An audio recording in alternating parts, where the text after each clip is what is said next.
Hello friends, आज के session में बहुत बहुत स्वागत है आप सभी का।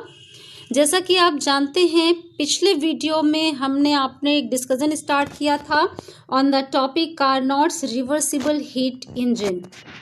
फ्रेंड्स, आज हम उसी टॉपिक में आगे पढ़ने वाले हैं।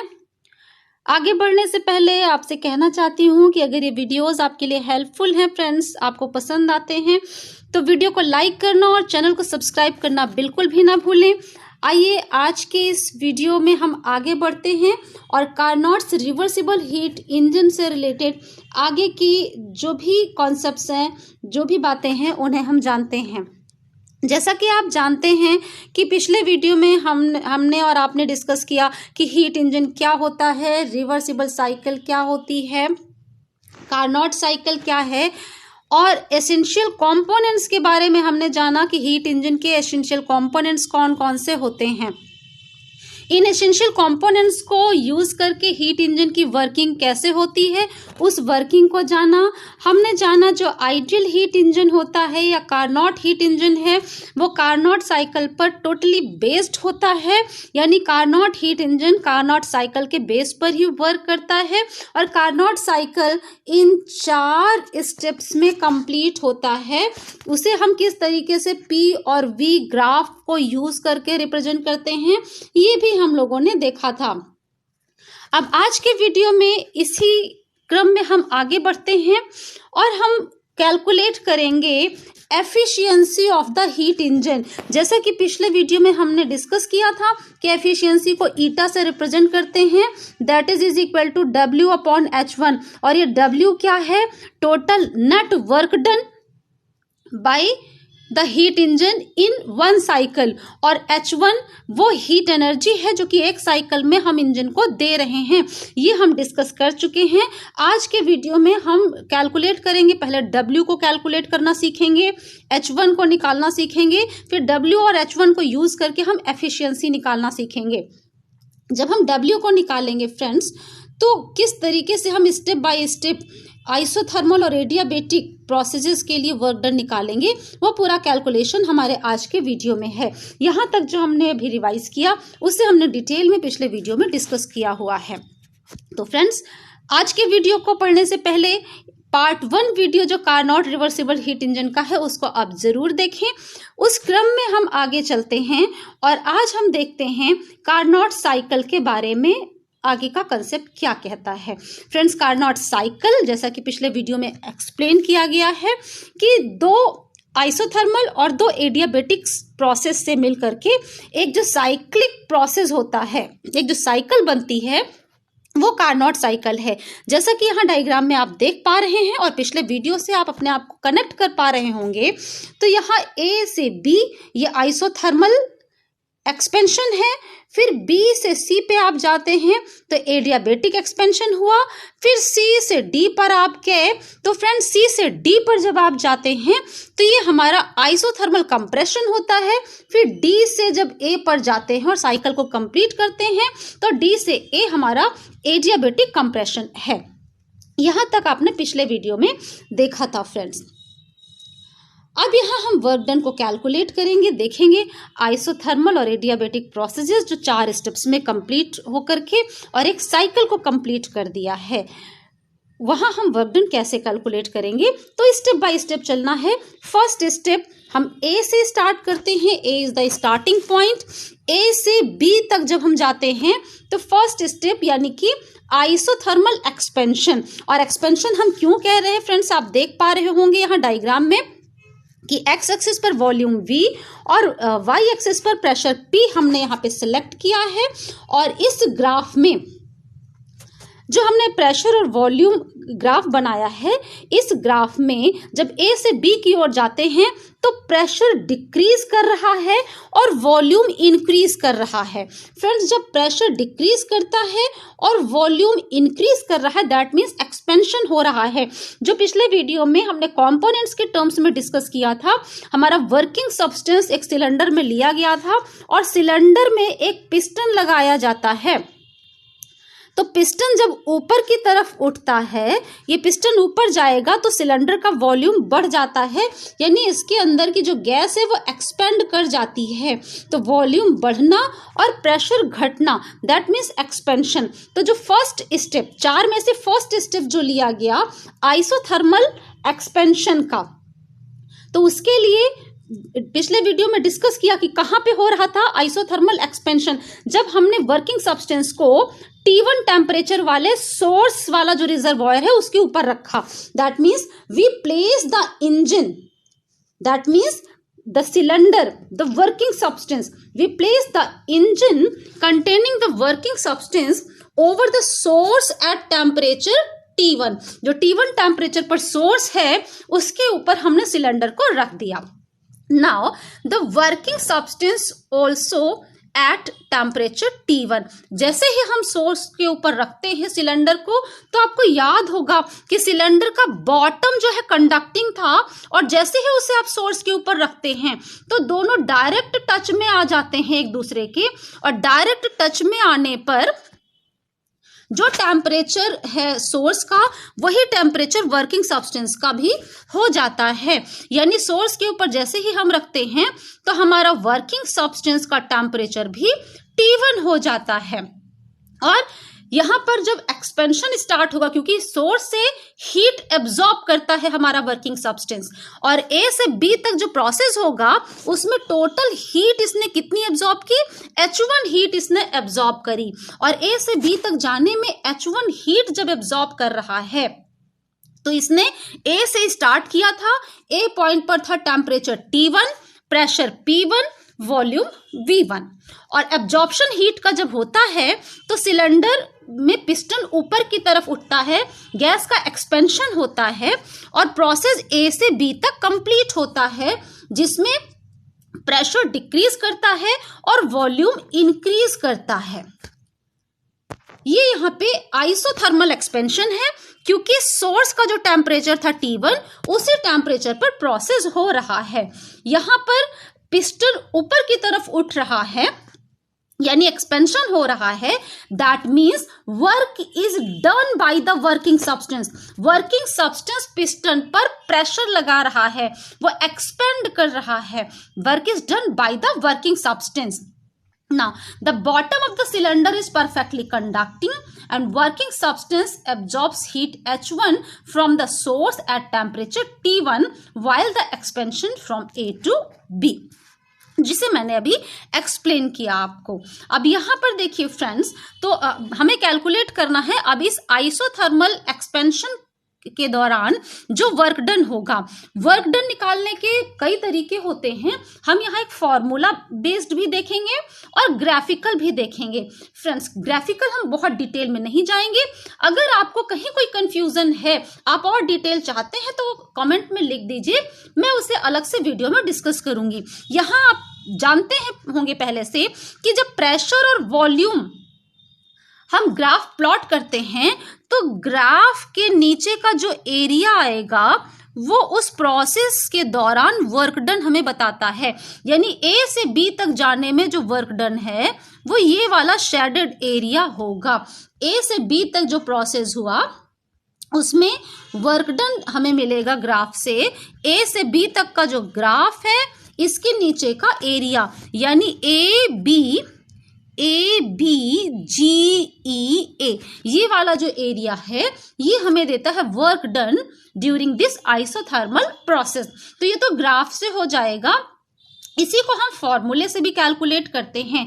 We consider here 1 gram molecule of the working substance. पूरे कैलकुलेशन में हम यहाँ मानकर चलेंगे कि हमारे पास 1 ग्राम मॉलिक्यूल है वर्किंग सब्सटेंस का, that means 1 mole of the gas. अब 1 मोल को हम कैसे यहाँ पे समझ पाए, आप फिजिक्स और केमिस्ट्री दोनों में ही आइडियल गैस के बारे में पढ़ चुके होंगे। आप जानते हैं gas equation PV is equal to NR T. ये इक्वेशन आप जानते हैं। अगर हम 1 मोल या 1 gram molecule of working substance लेते हैं तो ये n जो है वो 1 हो जाएगा, यानी 1 मोल। दैट मीन्स यही जो गैस इक्वेशन है वो हम अगर इस केस में यूज करेंगे तो PV is equal to RT होगा, क्योंकि n की वैल्यू हो गई 1। यानी यहाँ पूरे कैलकुलेशन में हम gas equation PV is equal to RT use करने वाले हैं, n को 1 लेंगे। अब हम work done during the isothermal process from A to B, यानी A से B तक के प्रोसेस में कितना वर्क हुआ। और फ्रेंड्स यहाँ ये बता दें कि वर्क डन को हम यहाँ W से इस स्टेप में रिप्रेजेंट करेंगे, और यही वो वर्क डन होगा जो ये वर्क डन की वैल्यू उतनी ही होगी जो हम heat given to the engine during 1 cycle, यानी A से स्टार्ट करके वापस A तक जाने में जितना हीट दे रहे हैं इंजन को, तो हीट गिवन की वैल्यू जिसे H1 हमने शुरू में डिस्कस किया था, एफिशिएंसी निकालने में जिसकी जरूरत पड़ने वाली है, पार्ट 1 वीडियो में भी आपको ये बात बताई थी, eta is equal to W upon H1। इसमें से ये H1 जो है, ये जो फर्स्ट स्टेप में हम वर्क डन निकालने वाले हैं W, उसी के बराबर होगी, यानी W1 निकाल लिया तो हमें H1 मिल गया। अब ये W1 हम कैसे कैलकुलेट करेंगे? तो फ्रेंड्स, आइसोथर्मल प्रोसेस में वर्क डन के लिए फॉर्मूला हम यूज करेंगे dW is equal to integration of PdV। Friends, इसका बहुत डिटेल हम यहाँ डिस्कस नहीं कर रहे हैं। अगर आपको ये वहीं से निकल कर आ रहा है फॉर्मूला जो बचपन से पढ़ते आ रहे हैं, work is equal to force into displacement से। लेकिन अगर आपको कोई भी कंफ्यूजन है, किसी भी तरीके की कोई क्वेरी है कि हम इंटीग्रेशन क्यों लगा रहे हैं, या हम फोर्स इनटू डिस्प्लेसमेंट ना लेकर के PdV क्यों ले रहे हैं, तो आप कमेंट में डालिए। मैं आइसोथर्मल प्रोसेस में वर्क डन निकालने का एक अलग वीडियो आपको दूंगी जिसपे डिटेल डिस्कशन होगा। यहां मैं डायरेक्टली इस फॉर्मूले को यूज करती हूं। और फ्रेंड्स, अगर हम इसे इंटीग्रेट करते हैं for the total work done, total का मतलब है A से B तक जाने में टोटल वर्क डन कितना होगा। तो फ्रेंड्स, A से B तक जाने में यहां वेरिएबल देखिए वॉल्यूम है, और वॉल्यूम का चेंज हो रहा है V1 से V2, यानी इंटीग्रेशन में हम लिमिट लगा देंगे फ्रॉम V1 टू V2। और जैसे ही इसको सॉल्व करेंगे तो A से B तक के आइसोथर्मल प्रोसेस में वर्क डन हमें मिल जाएगा। तो फ्रेंड्स, आप देख पा रहे होंगे कि यहाँ ऊपर जो मैंने फॉर्मूला लिया है, जो कि लेफ्ट साइड dW को इंटीग्रेट करेंगे तो उसकी वैल्यू हो गई W1 work done from A to B, और दूसरी साइड में V1 टू V2 PdV हमें मिल गया। अब इसे हमें isothermal process from A to B के लिए सॉल्व करना है।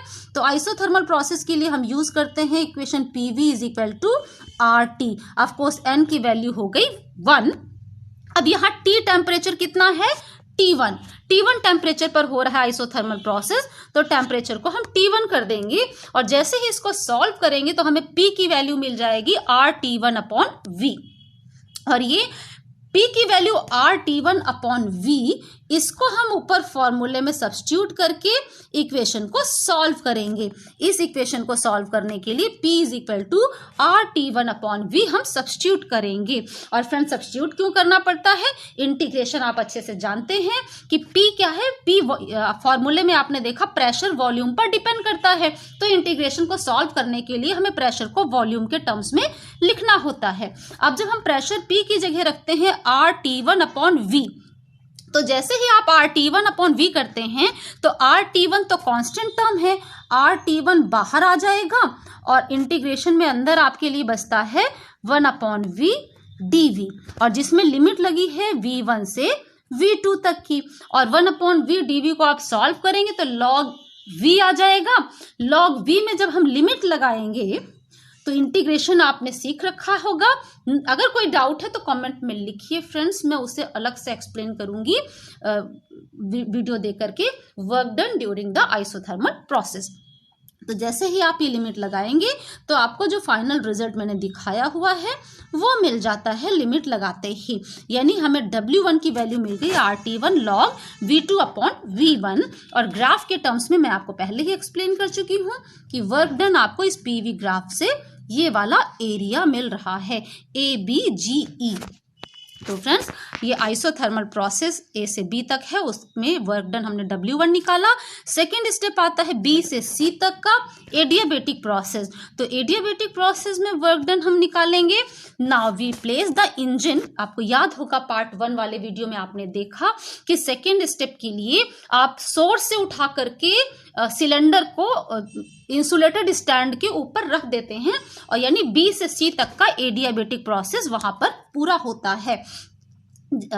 उस एडियाबेटिक प्रोसेस में हमारा वर्किंग सब्सटेंस ना तो कोई हीट एब्जॉर्ब करता है, ना ही कोई हीट रिजेक्ट करता है, लेकिन वहां चूंकि एक्सपेंशन हो रहा है, यानी एक्सपेंड कर रही है वर्किंग सब्सटेंस, प्रेशर उसका डिक्रीज कर रहा है, वॉल्यूम इंक्रीज कर रहा है। That means work is being done by the working substance, and this is completely adiabatic process. The work is done at the cost of the internal energy. यानी जो working substance है उसकी internal energy use करके work किया जा रहा है। The temperature falls. Adiabatic process है तो देखिए यहाँ पर आइसोथर्मल प्रोसेस चल रहा था, यानी टेम्परेचर T1 था, लेकिन जब B से C तक प्रोसेस हुआ तो टेम्परेचर T1 से फॉल करता है और T2 तक पहुंच जाता है, यानी B पर टेम्परेचर है T1 और C पर टेम्परेचर हो जाता है T2। ये याद रखिएगा क्योंकि इसे हम लोग आगे यूज करने वाले हैं। B पर टेम्परेचर T1 और C पर टेम्परेचर T2 है। The working substance undergoes adiabatic change from B to C. B से C तक एक adiabatic process होता है। अब इस adiabatic process का वर्क डन निकालना है।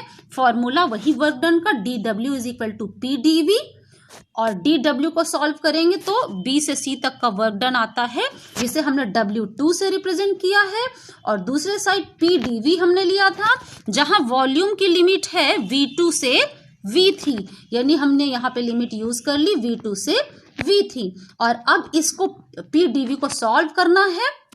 यहाँ एडियाबेटिक प्रोसेस है, इसलिए यहाँ हम एडियाबेटिक की इक्वेशन यूज करेंगे, और एडियाबेटिक प्रोसेस की इक्वेशन होती PV to the power gamma is equal to constant. और अगर इस इक्वेशन को यूज करें तो हम P के लिए कैलकुलेशन करेंगे तो P is equal to K upon V to the power gamma आएगा।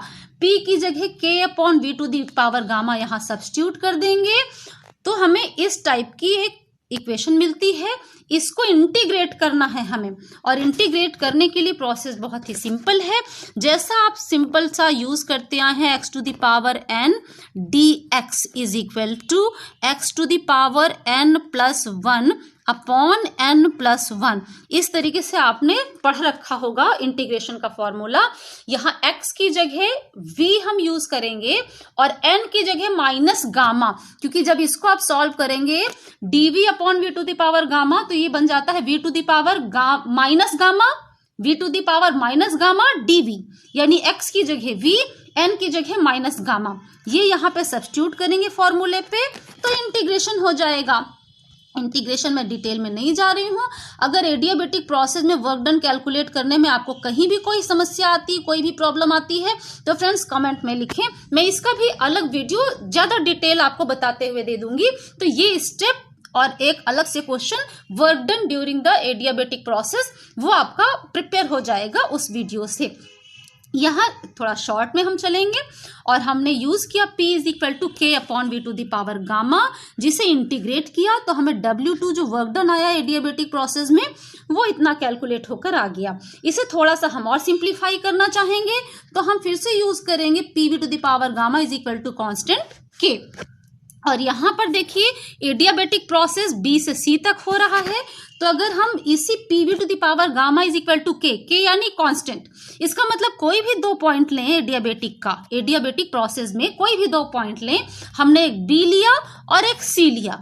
B पॉइंट पे प्रेशर है P2 और वॉल्यूम है V2, यानी P2 V2 to the power gamma is equal to, उसी एडियाबेटिक में दूसरा पॉइंट है C, यानी P3 V3 to the power gamma, दोनों इक्वल होंगे अगर इस इक्वेशन के अकॉर्डिंग। तो हमने यहाँ पे देखिए यूज किया K is equal to P2 V2 to the power gamma is equal to P3 V3 to the power gamma. और इस वैल्यू को यूज करते हुए यहाँ k की जगह हम रख देंगे P3V3 to the power gamma और दूसरे k की जगह हम रख देंगे P2V2 to the power gamma. और इसको जैसे ही हम सॉल्व करते हैं तो हमें ये वाला फॉर्म मिल जाता है W2 वर्क डन का। इसे थोड़ा सा और सॉल्व करते हैं बाय यूजिंग गैस इक्वेशन। तो अगर हम B पॉइंट पर गैस इक्वेशन लगाते हैं PV is equal to RT, तो B पॉइंट पे आएगा P2V2 is equal to RT1, क्योंकि B पॉइंट पे टेम्परेचर है T1।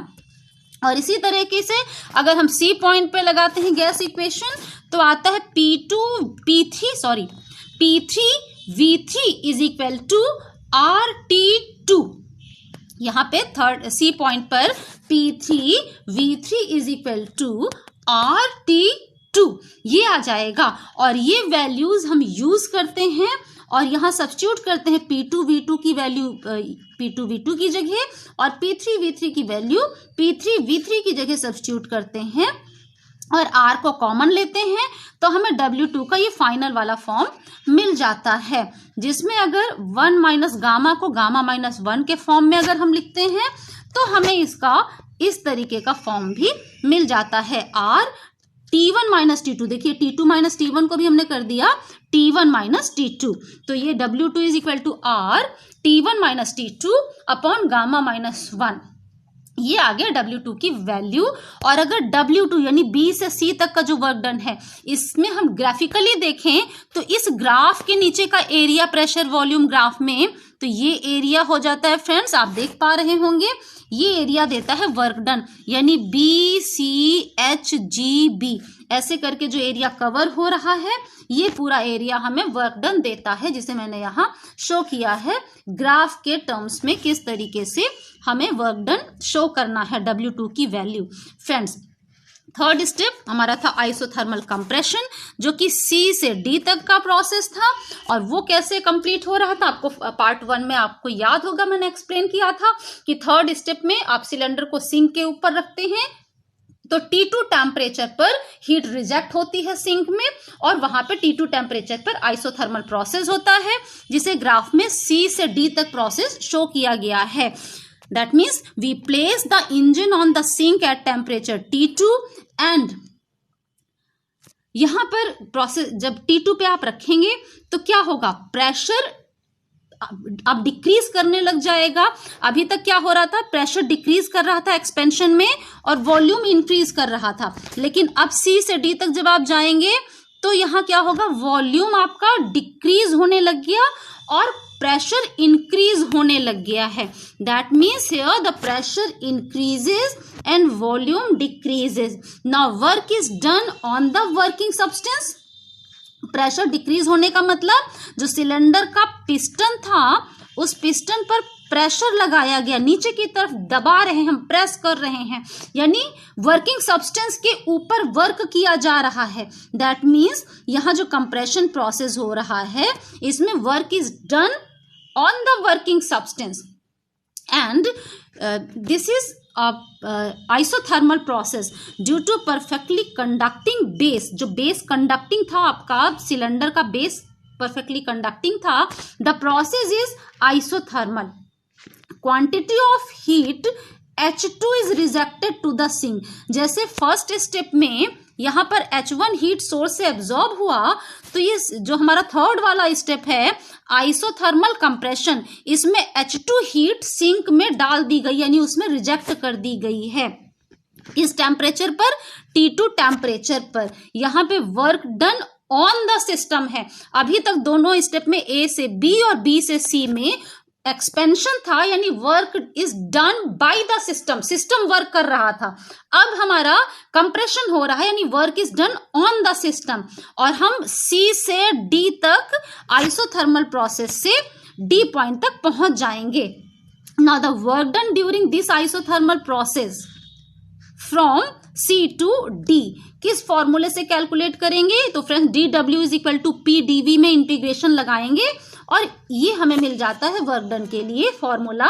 तो थर्ड स्टेप में C से D में वर्क को हम जो dW को सॉल्व किया उसके लिए हमने यूज किया W3 और दूसरे साइड वॉल्यूम हमने V3 से V4 तक की लिमिट लगा दी। यानी इंटीग्रेशन की लिमिट V3 से V4 लगा दी और PdV ये यूज किया। और जिस तरीके से फर्स्ट स्टेप में आइसोथर्मल प्रोसेस में वर्क डन हमने निकाला था PV is equal to RT use करके, तो फर्स्ट स्टेप में T की जगह T1 यूज किया था, यहाँ PV is equal to RT2 use करेंगे और इसको हम सॉल्व कर देंगे फ्रेंड्स। और जैसे ही सॉल्व करके इस फॉर्म में आप लेकर के आएंगे तो यहाँ एक माइनस साइन आता है। यहाँ देखिए V3/V4 है। ऑफ कोर्स आप इस डायग्राम से अगर देखें तो आप समझ पाते हैं कि V3 जो है V4 से बड़ा है, V3 वॉल्यूम बड़ा है V4 से, V3 is greater than V4, यानी लॉग में ये V3/V4 एक पॉजिटिव टर्म है। दैट मीन्स यहाँ माइनस आने का मतलब है कि W3 नेगेटिव में शो हो रहा है, तो ये माइनस यहाँ पे शो कर रहा है, जो नेगेटिव आ रहा है वो शो कर रहा है कि work is done on the working substance. यहाँ प्रेशर बढ़ रहा है, वर्क सिस्टम पर किया जा रहा है। और इस W3 को जब ग्राफिकली शो करेंगे तो फ्रेंड्स अब तक आप समझ गए होंगे, देखकर ही बता सकते हैं कि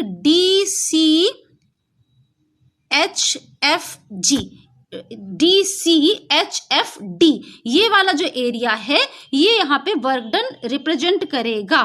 D से चलिए DCHF ये वाला पूरा एरिया जो है ये आपको वर्क डन यहाँ पर शो करता है, तो इससे आप निकाल सकते हैं ग्राफिकली इसका work done. But this is the work done on the system, ये याद रखना है। और जो लास्ट स्टेप है D से A तक का, ये एक एडियाबेटिक प्रोसेस है और ये भी हमें देगा work done on the system. अब आप क्या करते हैं, सिंक से उठा करके फिर से स्टैंड के ऊपर रखते हैं अपने वर्किंग सब्सटेंस को, सिलेंडर को, और एडियाबेटिक प्रोसेस होता है जो कंप्रेशन प्रोसेस है, यानी कि यहाँ पर भी प्रेशर बढ़ेगा और वॉल्यूम घटेगा।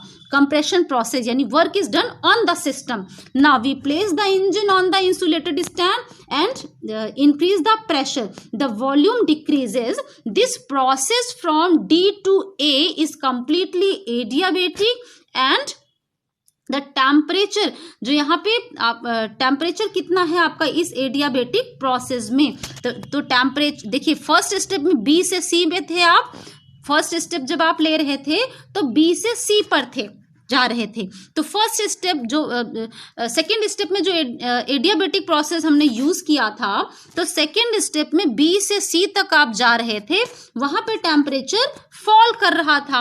लेकिन जो लास्ट स्टेप है एडियाबेटिक प्रोसेस, जहां हम D से A तक जा रहे हैं, वहां पे टेम्परेचर राइज कर रहा है, यानी T2 टेम्परेचर था D पर। देखिए C से D पर आए आप, आइसोथर्मल था, T2 टेम्परेचर पे था, यानी D पर टेम्परेचर है T2।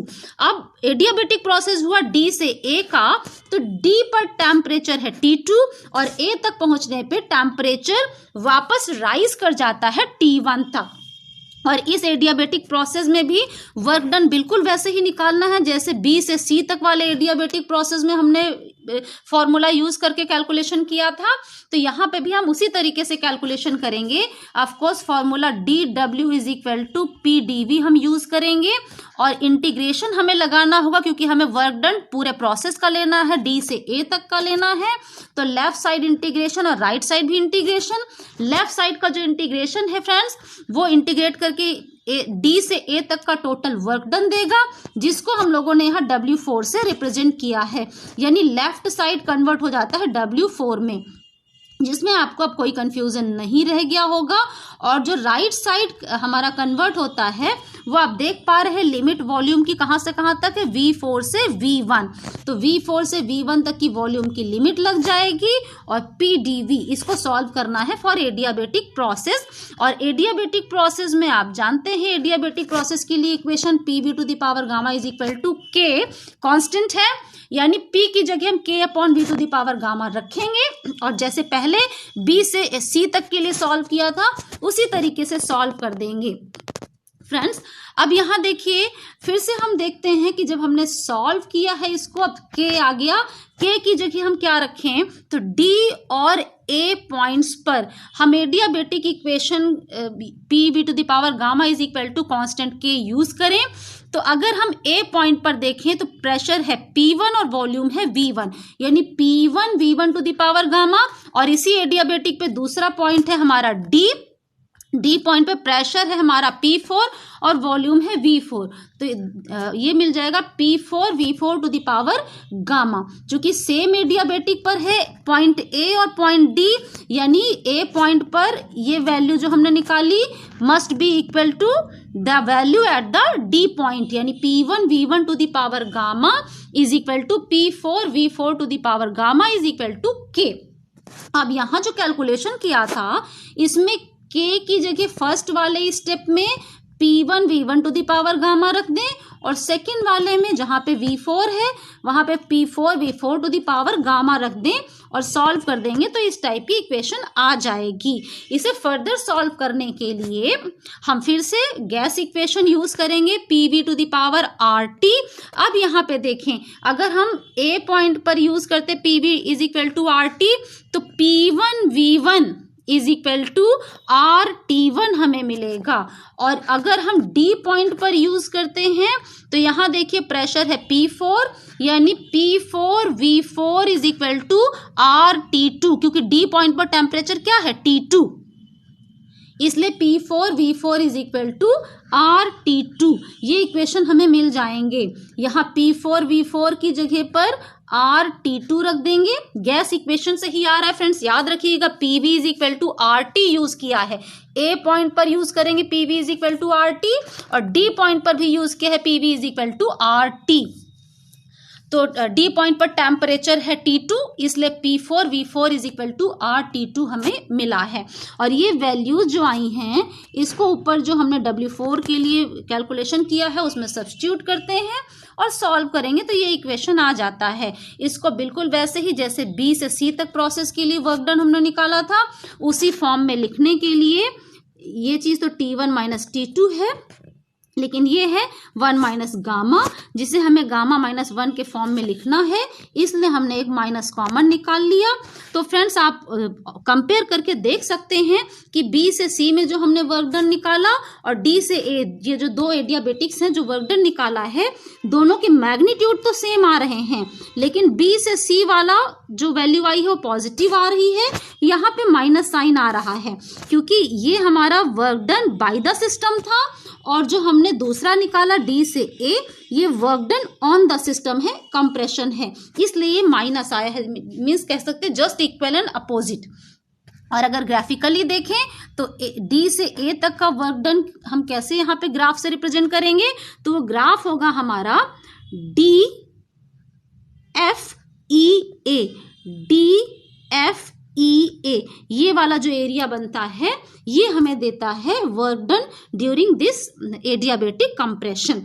तो friends W1, W2, W3, W4 ये चारों स्टेप में हमने वर्क डन निकाल लिया।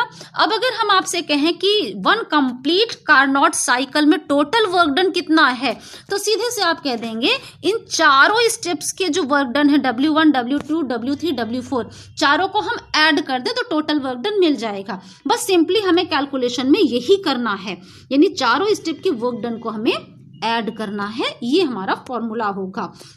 और अगर हम ग्राफ से निकालते हैं वर्क डन तो फ्रेंड्स आप जानते हैं A से B तक work done by the system, B से C work done by the system. इसमें से ये जो टोटल वर्क डन है यानी ये ग्राफ का जो एरिया आ रहा है, इस पूरे में से जो work done on the system है वो हम माइनस कर देंगे, यानी C से D में जो वर्क डन आया और D से A में जो वर्क डन आया वो माइनस कर दें।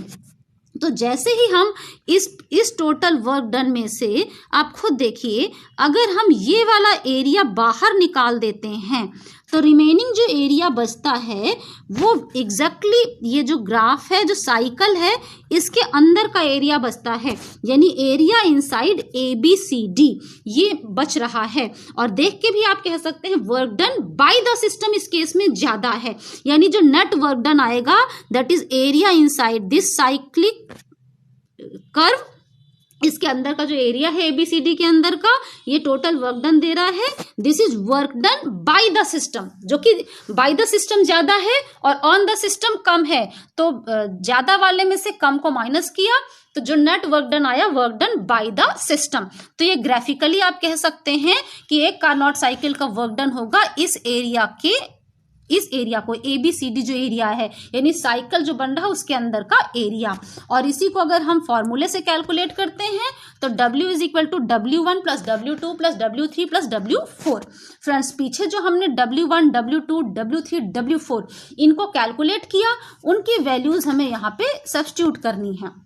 और जैसा कि आपने देखा था कि B से C तक के प्रोसेस में यानी W2 और जो W4 आया था वो just equal and opposite the value, तो ये दोनों एक दूसरे को कैंसिल कर देंगे, तो रिमेनिंग जो नेट वर्क डन फॉर्मूले में बचता है वो इतना आ गया।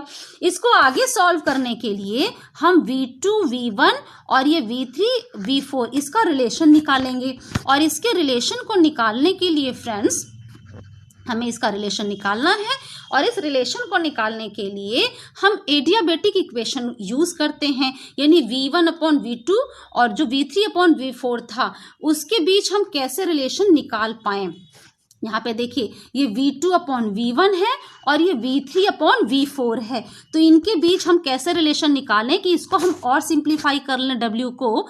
तो उसके लिए हमने यूज किया the point AD are on the same adiabatic. आप देख पा रहे होंगे ये AD जो है, जो फोर्थ हमारा स्टेप था एडियाबेटिक, सेम एडियाबेटिक कंप्रेशन पे है दोनों।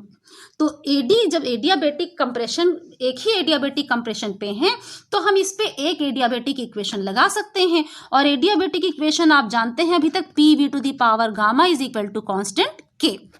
लेकिन हम ये भी जानते हैं PV is equal to RT होता है गैस इक्वेशन। फ्रेंड्स, अगर हम एडियाबेटिक इक्वेशन को प्रेशर और वॉल्यूम में ना लिख के वॉल्यूम और टेम्परेचर में लिखना चाहें तो हम इस सेकेंड इक्वेशन से यूज कर सकते हैं P is equal to RT upon V। P is equal to RT upon V हम निकालेंगे, और P is equal to RT upon V को हम यहां सब्स्टिट्यूट कर देंगे, यानी P की जगह आ जाएगा RT upon V into V to the power gamma is equal to constant K। अब K भी कॉन्स्टेंट है और R भी कॉन्स्टेंट है, R को दूसरे साइड हम डिवाइड कर दें ले जा करके, तो K अपॉन R एक नया कॉन्स्टेंट बन जाएगा, और लेफ्ट साइड जो बचेगा वो बचेगा TV to the power gamma minus 1, यानी एडियाबेटिक की इक्वेशन जो हमारे पास आ रही है वो PV to the power gamma is equal to constant K तो होगी ही, उसके अलावा दूसरी इक्वेशन होती है TV to the power gamma minus 1 is equal to another constant K dash मान लेते हैं। तो फ्रेंड्स, अगर ये हमारे पास इक्वेशन आती है PV to the power gamma minus 1 is equal to constant, और इसको हम सेम एडियाबेटिक में यूज करें, जैसे हमने PV to the power gamma is equal to constant को पहले यूज किया है, वैसे ही TV to the power gamma minus 1 is equal to constant को यूज करें। तो A पॉइंट पर टेम्परेचर है T1 और D पॉइंट पर टेम्परेचर है T2। तो फ्रेंड्स, A पॉइंट पर अगर हम देखें तो टेम्परेचर T1 और वॉल्यूम है V1, यानी T पॉइंट पे T1 V1 to the power gamma minus 1 is equal to same adiabatic पे दूसरा पॉइंट है D और टेम्परेचर T2 वॉल्यूम V4, तो this must be equal to T2 V4 to the power gamma minus 1। ये equation आ गई, इसको solve करेंगे तो T2 upon T1 is equal to हमें मिल जाता है V1 upon V4 to the power gamma minus 1, यानी इक्वेशन 1। अब इसी तरीके से BC जो एडियाबेटिक है, इस पे भी हम फॉर्मूला एडियाबेटिक का यूज करें TV to the power gamma minus 1 is equal to constant, और B पॉइंट पर लगाया तो B पॉइंट पर टेम्परेचर है T1 और वॉल्यूम है V2, यानी T1 V2 to the power gamma minus 1 इसी is equal to C point पर अगर हम लिखें तो C पॉइंट पर टेम्परेचर है T2 और वॉल्यूम है V3, यानी T2 V3 to the power gamma minus 1, और इसको सॉल्व करेंगे तो T2 upon T1 is equal to V2 upon V3 to the power gamma minus 1। अब इक्वेशन 1 और इक्वेशन 2 में अगर हम देखते हैं, लेफ्ट साइड दोनों के हैं इक्वल इसलिए राइट भी इक्वल होंगे। और अब दोनों को देखिए कि अगर इन दोनों राइट साइड को इक्वल रखा तो दोनों की पावर सेम है, पावर को हम इग्नोर कर दें तो हमें यहाँ पे इक्वेशन मिल जाता है V1/V4 is equal to V2/V3। जिसको थोड़ा सा हम रीएडजस्ट करें तो V2/V1 is equal to V3/V4 हमें मिल जाता है। और इसे जो पीछे हमने टोटल वर्क डन निकाला था इस वाले में ये सब्स्टिट्यूट करें, V2/V1 है और यहाँ दूसरे टर्म में V3/V4, तो हमें मिल गया V3/V4 is equal to V2/V1, यानी V3/V4 की जगह हम लिख सकते हैं V2/V1। और इसे जैसे ही हम लिखते हैं तो हमारा टोटल वर्क डन जो निकल करके आता है फ्रेंड्स, तो टोटल वर्क डन हमें ये मिल जाता है। इनमें से हमने लॉग वाले टर्म को कॉमन निकाल लिया, आर को कॉमन निकाला, तो हमें नेट वर्क डन W इतना मिल गया। ये हमें W कैलकुलेट होकर मिल गया। अब अगर हम हीट के टर्म्स में कहें कि हम इंजन ने टोटल वर्क कितना किया, तो फ्रेंड्स H1 हीट हमने टोटल दिया था फर्स्ट स्टेप में, और उसने सिंक में जो रिजेक्ट किया वो है H2 हीट। तो कितनी हीट उसने यूज की? H1 minus H2, H1 minus H2। यही होना चाहिए वर्क डन W, यानी जो W हमने कैलकुलेट किया वो इस चीज को रिप्रेजेंट करता है। अब फ्रेंड्स, अब अगर हम अगले स्टेप पर चलते हैं, जो हमारा मेन टारगेट था यहाँ पे एफिशिएंसी निकालना हीट इंजन की। तो फ्रेंड्स, एफिशिएंसी जैसा कि हम पार्ट 1 से डिस्कस कर रहे हैं, क्या होती है? Useful output upon input. Output क्या है? वर्क डन W, और इनपुट क्या है? फर्स्ट स्टेप में जो हीट दी गई, यानी हीट जो उसने सिंक से एब्जॉर्ब की थी। तो H1 हीट, और H1 किसके बराबर है? पहले ही एक्सप्लेन कर चुके हैं। A से B तक जो आइसोथर्मल प्रोसेस है उसमें जो वर्क डन होगा W1, वो H1 को रिप्रेजेंट करता है। तो W हम निकाल चुके हैं। जो फर्स्ट स्टेप में W1 निकाला था उसको H1 की जगह रखेंगे और हमें एफिशिएंसी मिल जाएगी यहाँ पर। तो फ्रेंड्स, H1 देखिए RT1 log V2/V1, जो फर्स्ट स्टेप में A से B वाला जो आइसोथर्मल एक्सपेंशन था उसका वर्क डन है W1, वहां से हमने ले लिया। और efficiency eta is equal to W/H1। W को हम लिख सकते हैं फ्रेंड्स H1 माइनस H2। अगर हम यहां से एफिशिएंसी का फॉर्मूला निकालें इसको सॉल्व करके, तो 1 माइनस H2/H1, ये हीट के टर्म्स में एफिशिएंसी का फॉर्मूला आएगा। लेकिन दूसरा फॉर्मूला हम यहां निकाल रहे हैं, तो जो W अभी हम लोगों ने कैलकुलेट किया और जो H कैलकुलेट किया, H1 कैलकुलेट किया है, तो W की जगह W की वैल्यू रखेंगे, H1 की जगह H1 रखेंगे।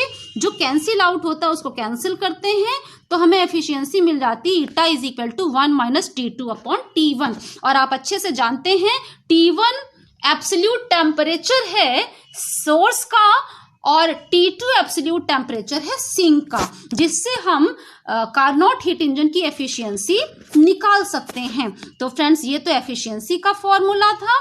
The Carnot's engine is perfectly reversible, यानी इसे हम रिवर्स डायरेक्शन में भी परफॉर्म करवा सकते हैं। जैसे रिवर्स में जब आप चलेंगे तो हमें एक्सटर्नल एजेंट को सिस्टम पर वर्क करना पड़ता है, क्योंकि तब हम क्या करेंगे, तब सिंक से हीट एब्जॉर्ब करना है। जो H2 हीट है सिंक में अभी तक हम इतना रिजेक्ट कर रहे थे, अब हम क्या करेंगे, H2 हीट सिंक से एब्जॉर्ब करेंगे, क्योंकि उल्टी डायरेक्शन में चल रहे हैं।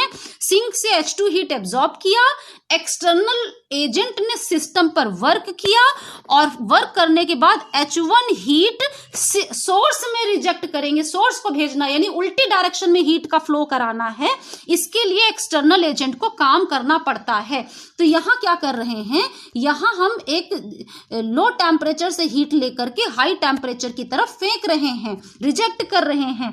दैट मीन जैसे कि एक रेफ्रिजरेटर वर्क करता है आपके घर का, रेफ्रिजरेटर के अंदर ठंडा बनाए रखने के लिए रेफ्रिजरेटर के में एक एजेंट यानी एक मशीन काम करती है, जो कि रेफ्रिजरेटर से हीट को लेती है और बाहर हाई टेम्परेचर जहां पे है वहां पे फेंक रही है। तो ये रिवर्स डायरेक्शन में वर्किंग होती है कार्नोट हीट इंजन की। कार्नोट हीट इंजन जब रिवर्स डायरेक्शन में वर्क करता है तो वो रेफ्रिजरेटर कहलाता है। दैट मीन्स आप यहाँ कह सकते हैं कि it can be operated in reverse direction also. जो हमारा कार्नोट हीट इंजन है वो रिवर्स डायरेक्शन में ऑपरेट किया जा सकता है। Then it works as a refrigerator. The heat H2 is taken from the sink and external work is done on the working substance. इस केस में एक्सटर्नल वर्क होता है वर्किंग सब्सटेंस में and heat H1 is given to the source at the higher temperature. Reverse direction में ये refrigerator की तरह work कर देगा। तो फ्रेंड्स यहाँ हमने देखा कि जब रिवर्स डायरेक्शन में हमारा हीट इंजन या कार्नोट साइकिल वर्क करता है तो रेफ्रिजरेटर की तरह उसकी फंक्शनिंग हो जाती है।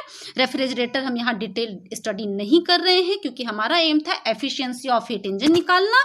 एफिशिएंसी ऑफ हीट इंजन आप अच्छे से सीख गए होंगे निकालना। अगर कोई भी डाउट है तो आप कमेंट जरूर लिखें और वीडियो को लाइक करना, चैनल को सब्सक्राइब करना बिल्कुल भी ना भूलें। Thank you.